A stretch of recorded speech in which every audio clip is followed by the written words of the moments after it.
कि हम किसान का एक एक दाना एमएसपी पे खरीदेंगे और खास करके इस बात को लेकर के अखबारों में बहुत दफ़ा ये बात कही गई कि हमने तो एक ऐसी फसल और अब की बार किसान की लेनी है जो पहले एमएसपी पे नहीं खरीदी जा रही थी, अब की बार उसको हम खरीदेंगे। मूंगफली को लेकर के विशेष रूप से बहुत दफ़ा ये बात आई सामने, लेकिन मूंगफली की हालत ये है कि किसान ने अपनी मूंगफली तुलवा दी। एफर्ड ने जिस मूंगफली को पास किया, जिसने ये माना कि जो इनके नॉर्म थे उनको उस किसान ने पूरा कर दिया और उनको जे फार्म काट करके दे दी। मूंगफली नेफेड के पास भेज दी और नेफेड के लोगों ने, केंद्र की सरकार की इनकी अपनी है और यहाँ पे भी बीजेपी की सरकार है, उन्होंने वापस किसान की फसल को भेज करके उस किसान को मायूस नहीं किया, बल्कि उन्होंने उस किसान को और कैसे कमज़ोर किया जाए उसके लिए भी इस किस्म के फैसले सरकार ने लिए। हम आज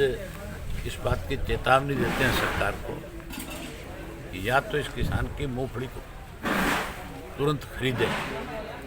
बाजरी का तुरंत उठान करवाए और बाजरी किसान की एमएसपी पे ले। अगर नहीं लेंगे तो फिर इसके लिए हम अगली अपनी रूपरेखा तैयार करके और इस किसान की फसल को बिकवाने के लिए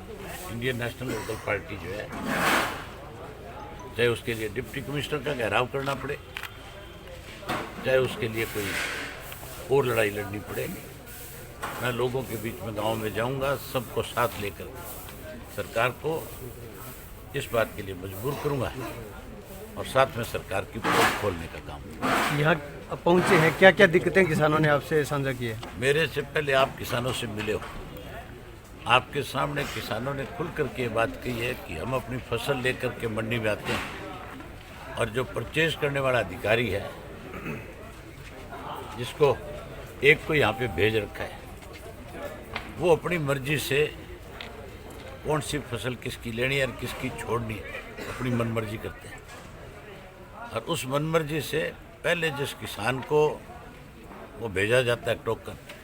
और जब फसल लेकर के आता है तो उसका सारा दिन खराब करके उसकी फसल को वापस भेजते हैं। इससे बड़ी किसान के सामने और क्या परेशानी होगी। अभय सिंह जी, चुनाव से पहले मुख्यमंत्री ने यहाँ सेम की समस्या को लेकर 17 करोड़ रुपए की घोषणा की थी, अब तक एक पैसा यहाँ नहीं लगा, इस बारे में आपकी क्या राय? मुख्यमंत्री तो झूठ की पोटली लेके घूमता है,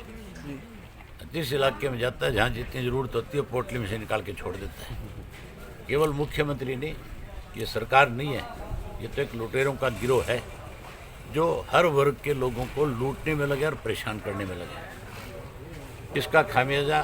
बड़ौदा में भुगता है और आने वाले दिनों में इसी तरह सरकार के फैसले रहे तो आप देखना, इस सरकार को हर हालत में किसान के आगे मजबूर होना पड़ेगा और ना मजबूर होना पड़ेगा बल्कि सरकार जाएगी।